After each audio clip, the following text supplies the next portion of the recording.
Last week was our first playoff game, and my plaque psoriasis was so itchy under all my gear.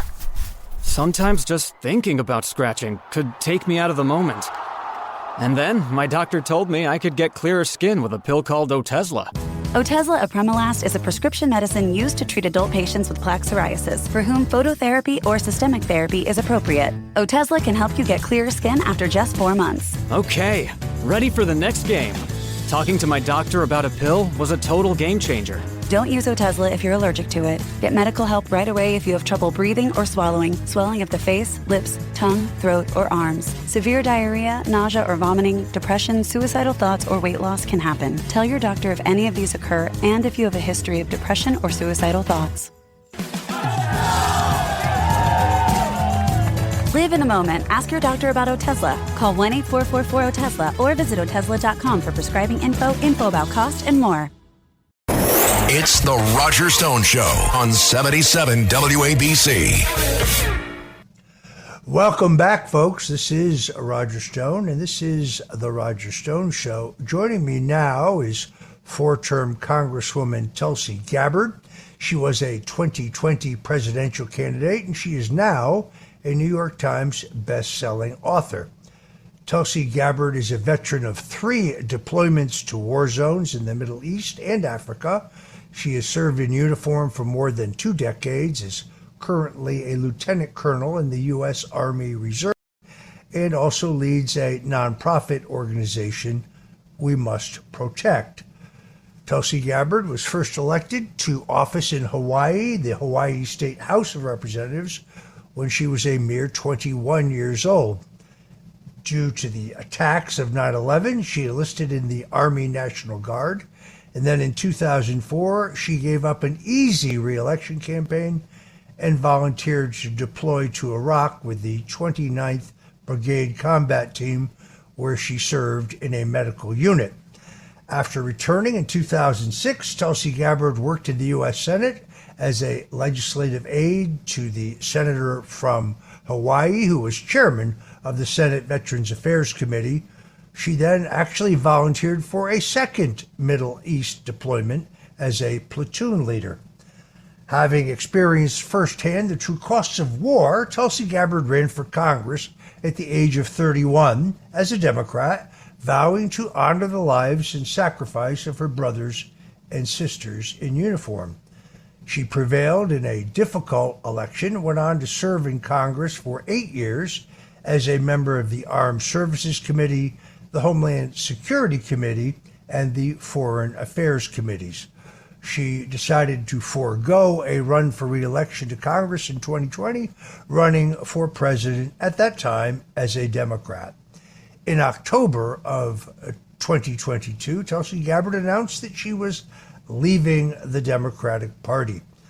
She has decided to put country before party and now approaches every issue, domestic and foreign, based on ensuring the safety, security, and freedom of the American people. Tulsi Gabbard's first book, For Love of Country, Leave the Democratic Party Behind, was released in April, and just last week it hit number 4 on the New York Times bestseller list. I am really honored to have former Congresswoman Tulsi Gabbard as a guest on the Roger Stone Show. Thank you so much, Roger. It's great to be here to join you. Thank you. Very much appreciate your being here. I think this is a good sign. I was so impressed with your book. I went to the local Barnes & Noble to buy a copy for my daughter, and they were out. They were back ordered. So I think that's probably a very good sign. I know I was very proud of my first book, which actually was also a New York Times bestselling author, but this is a great experience. Folks, this is a great book. It essentially explains a life-changing decision. You're leaving the Democratic Party. So tell us about it. Yeah, Roger, I wrote this book. I began writing this book after I made the decision to leave the Democratic Party, really because I started to hear from a very, very high amount of people who were reaching out and saying, gosh, I feel the same way that you do, and thank you for speaking up, and I feel politically homeless, and I'm not quite sure where I belong in American politics today.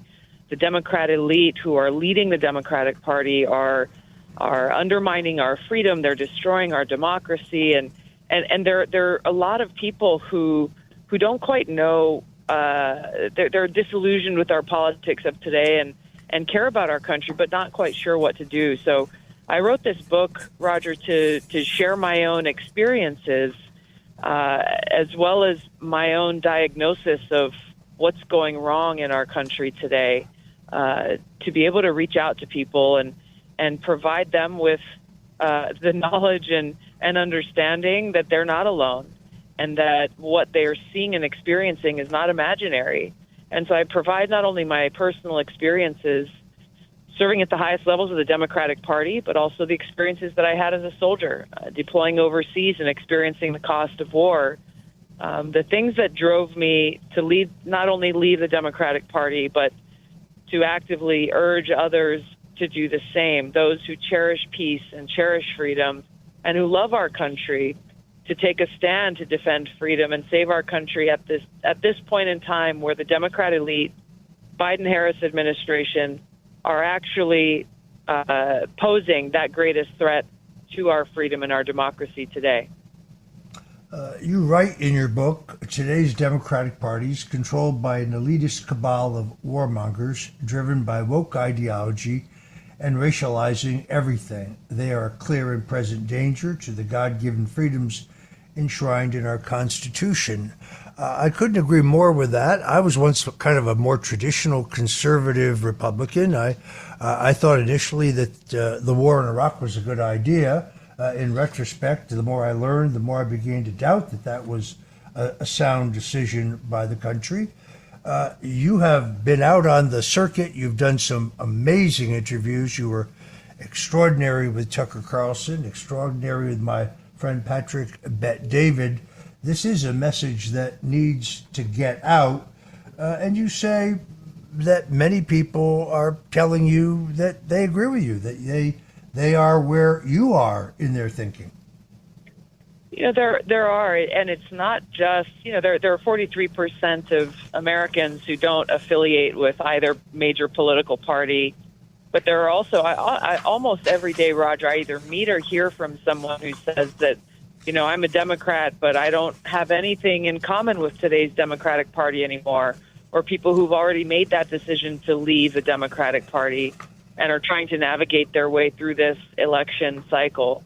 And so the call to action and some of the feedback that I've gotten from those who've read the book is, even as I write about some very serious problems and challenges that we're facing that pose a threat to our fundamental principles that make us who we are as a country, the end of the book is that issues a call to action for every American, not Democrats, Republicans, Independents, but every American, to recognize the responsibility that our founders placed in us, we the people, to defend freedom, to save our democracy, to make sure we have a government of, by, and for the people. And what I have heard from those who've read the book is that they are taking seriously the challenges that we face, but are leaving feeling hopeful at the end of the book because of that recognition that all is not lost, the damage that's been done is not irreparable, and that the way that we save our country, the way that we fix what is so broken, is when we stand up and take ownership of our responsibility and take our power seriously and hold those who are abusing their power accountable. And that's what we've got to do in this election. You almost anticipated my next question. I just read a great piece by the great Victor Hanson Davis called The End of Everything. And I hear these draconian predictions, ironically, from both sides. Those who say if Joe Biden is reelected, it will be the end of democracy. Others who say, which I, of course, disagree with, that if Donald Trump is elected, it will be the end of democracy. You obviously don't believe that this is just rhetoric. You really do believe, as I think I do, that our constitutional freedoms really are in peril. I do, and it's not just a matter of my opinion or your opinion, Roger, that the evidence proves our position to be true and factual. When you take people's different feelings and emotions about President Biden or President Trump off the table, and you just look at the facts, because this is the first time in my lifetime, I think maybe only the second time in history, where we've had two people running for president who both have served as president and have a record that we can examine. The Democrat elite, no matter how often they say that President Trump is going to be the end of democracy as we know it, the facts and his record do not prove that to be true. Conversely, when you look at what the Biden administration is doing, how they are suppressing free speech in the name of protecting us from so-called misinformation or disinformation or hate speech, when really all they're doing is suppressing the speech of those who oppose them politically or who say things that they don't like. When you look at the weaponization of our Department of Justice to go after political opponents, foremost of which is Donald Trump, President Biden's opponent, but also everyday Americans who dare to stand up, peaceful pro-life protesters, parents who go and protest at a Board of Education meeting. These people are not committing crimes. They're exercising their right to free speech, the freedom of expression that's guaranteed in the First Amendment. The list goes on, and we don't have enough time to go through these examples, but these examples are some of the ones that I cite in my book to prove that point, because we could argue back and forth one opinion versus another, which is what our free speech protects, our ability to do. But the facts, again, prove that the Biden-Harris administration and their cabal of woke warmongers are the ones who, not in theory, but in action, are destroying our democracy and undermining our free speech. And they are trying to cloak that in their rhetoric, in distraction and deflection tactic, in accusing Donald Trump of doing that. Very well said. Again, folks, the name of the book is For Love of Country, Leave the Democrat Party Behind by Tulsi Gabbard. She has cover notes from individuals as diverse as Tucker Carlson, Pete Hegseth, who Army veteran, Bronze Star recipient with Fox News, Meghan McCain, Joe Rogan. Folks, this is a terrific book, and I strongly urge you to grab it. It really tells you the process that Tulsi Gabbard has gone through in making the decisions about how she was going to move forward to best serve her country. You know, look, I'm a political animal. I love politics. I have to admit to you that I didn't pay as much attention to your political career when you were a Democrat as perhaps I should have. But then I saw your debate with Kamala Harris, who was then running for president, and I thought it was one of the great pieces of political history that I had seen. Let's roll that, if we may. I want to bring the conversation back to the broken criminal justice system that is disproportionately negatively impacting black and brown people all across this country today. Now, Senator Harris says she's proud of her record as a prosecutor and that she'll be a prosecutor president, but I'm deeply concerned about this record. There are too many examples to cite, but she put over 1,500 people in jail for marijuana violations and then laughed about it when she was asked if she ever smoked marijuana. She blocked evidence. She blocked evidence that would have freed an innocent man from death row until the courts forced her to do so. She kept people in prison beyond their sentences to use them as cheap labor for the state of California. And she fought to keep cash bail system in place that impacts poor people in the worst kind of way. Thank you, Congresswoman. Senator Harris, your response. As the elected Attorney General of California, I did the work of significantly reforming the criminal justice system of a state of 40 million people, which became a national model for the work that needs to be done. And I am proud of that work. And I am proud of making a decision to not just give fancy speeches or be in a legislative body and give speeches on the floor, but actually doing the work of being in the position to use the power that I had to reform a system that is badly in need of reform. That is why we created initiatives that were about reentering former offenders and getting them counseling. The bottom line is, Senator Harris, when you were in a position to make a difference and an impact in these people's lives, you did not. And worse yet, in the case of those who were on death row, innocent people. You actually blocked evidence from being revealed that would have freed them until you were forced to do so. There is no excuse for that.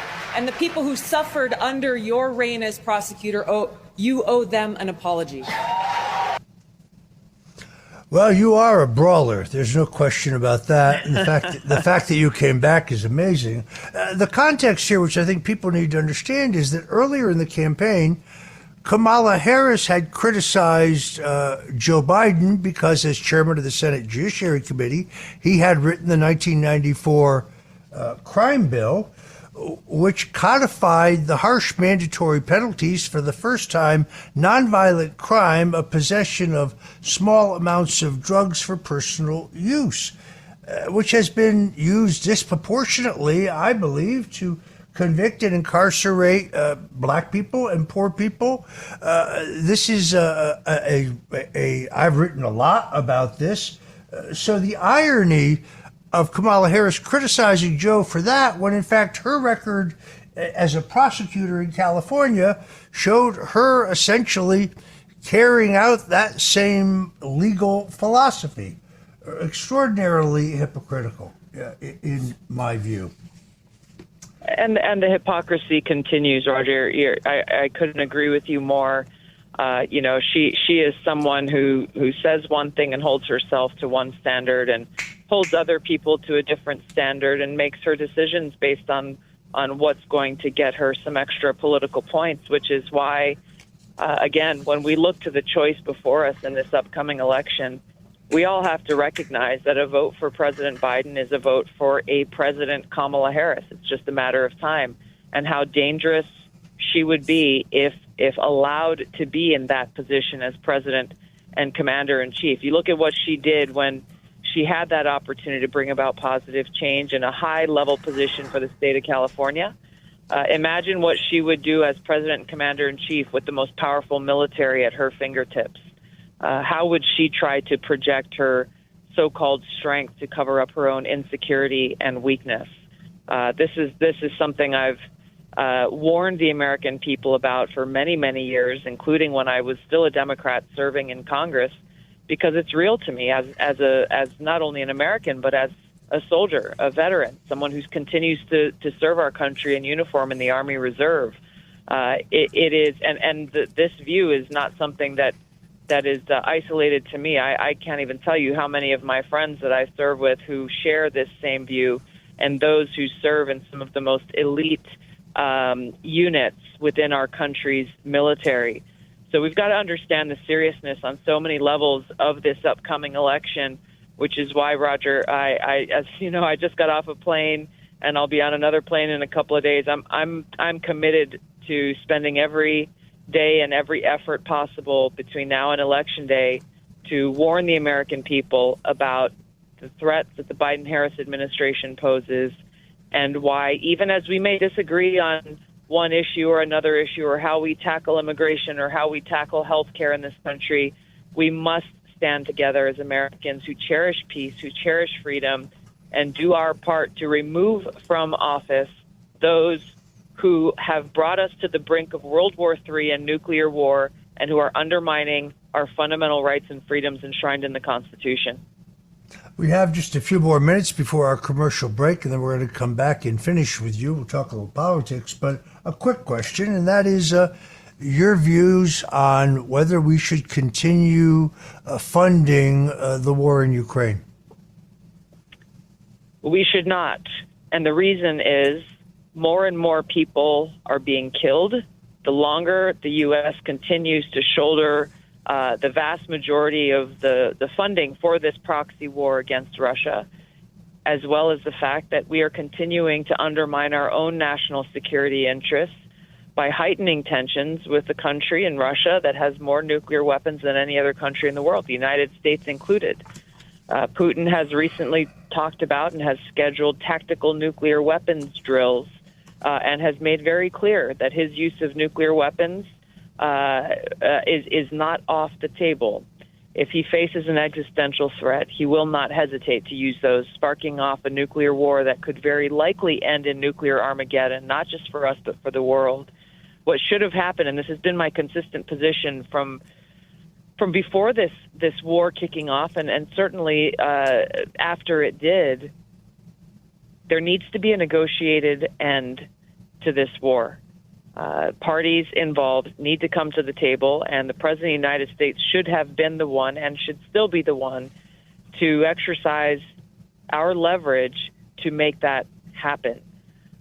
Their failure to do so and the Biden administration's actively blocking other countries attempting to bring about peace between Russia and Ukraine, to me, is unconscionable and something that we as Americans should hold him and Biden and his administration to account for. Today's episode is sponsored by NerdWallet's Smart Money Podcast. Making financial decisions shouldn't feel like picking a TV show. Too many options, too much hype, and no way to know what's actually good. NerdWallet's Smart Money Podcast cuts through the clutter. Their finance journalists break through real-world money decisions with clear research-backed insights. From investing to home buying to credit cards, the nerds help you navigate major financial decisions with confidence. Leave TV to fate. Leave your next financial move to the nerds. Follow NerdWallet's Smart Money Podcast wherever you listen. Very, very well put. Once again, folks, if you're just tuning in, I'm talking to Tulsi Gabbard, former Democrat member of Congress, now an independent.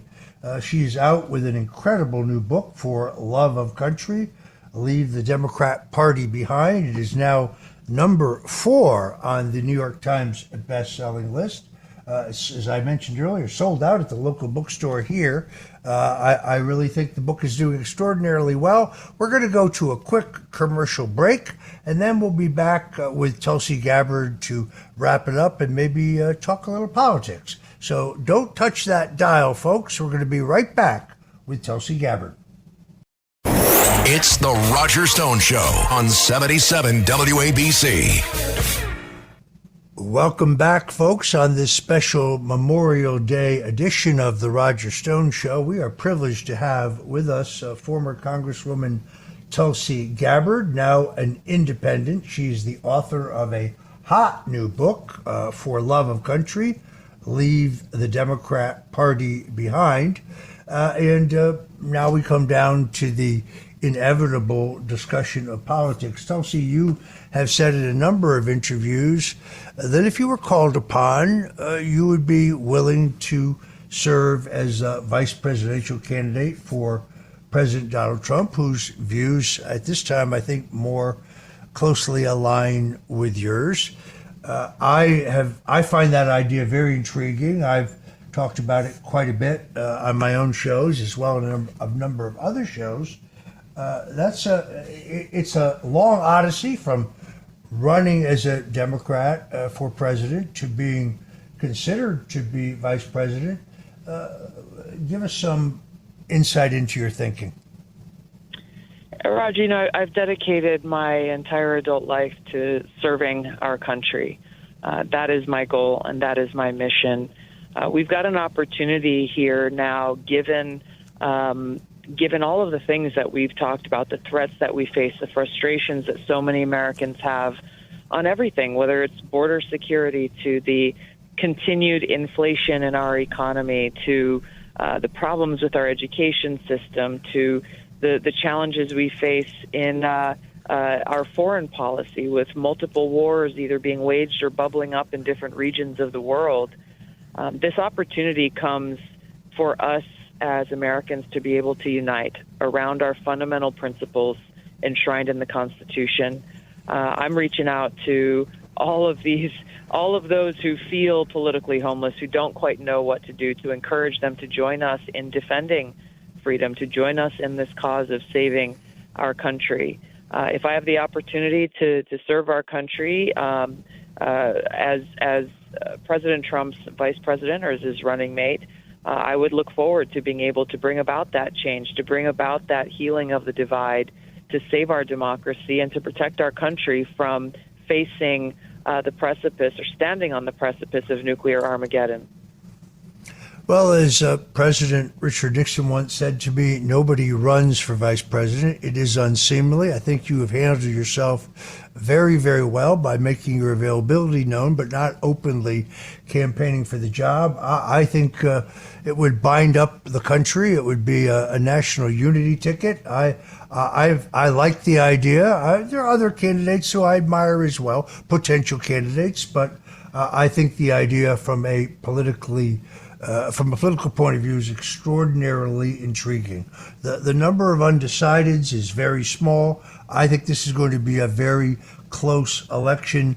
I think President Trump has to continue to make inroads into some key Democratic voting groups by tradition. That seems to be happening among African Americans, among Hispanic Americans, and so on. Frankly, we could do better among women voters. I think that's another thing that you obviously bring to the ticket. So let me thank you for joining us today, this very Memorial Day edition of the Roger Stone Show. Folks, once again, this great book, For Love of Country, Leave the Democrat Party Behind. You can grab it anywhere that books are sold. My very special thanks to Tulsi Gabbard for joining us on the Roger Stone Show. Thank you so much, Roger. It's great to speak with you. Aloha. Thank you so much. All right, folks, that was Tulsi Gabbard. On this Memorial Day weekend, I want to express to you how deeply grateful I am to be a part of the 77 WABC radio family. It is a great pleasure and honor to be here with you every Sunday to talk about my two favorite subjects, politics and food. In the interests of having Tulsi Gabbard for as long as we could, I dispensed with giving my weekly recipe from my mother's recipe book, but we're going to come back to it next week. I promise you that. In the meantime, I want to ask you one more time, do not miss the opportunity to download the 77 WABC radio app. That way you won't miss any of the incredible programming that we have here at 77 WABC. This is, folks, the most powerful, influential AM radio station on the face of the planet. If you don't live in the greater New York, New Jersey, Connecticut area, and you can't get us at 770 on the AM dial, it's amazing to me how far north of New York City the signal does go. You can always hear us at WABCradio.com. We are live streaming worldwide. I think it's 173 countries around the world can hear the show here, but you can hear it without fail by please downloading the 77 WABC radio app to your very own phone. At this point, folks, I want to wish you a happy, healthy, and safe Memorial Day, but don't touch that dial because my friend Joe Piscopo is going to be right along with Sundays with Sinatra. God bless you.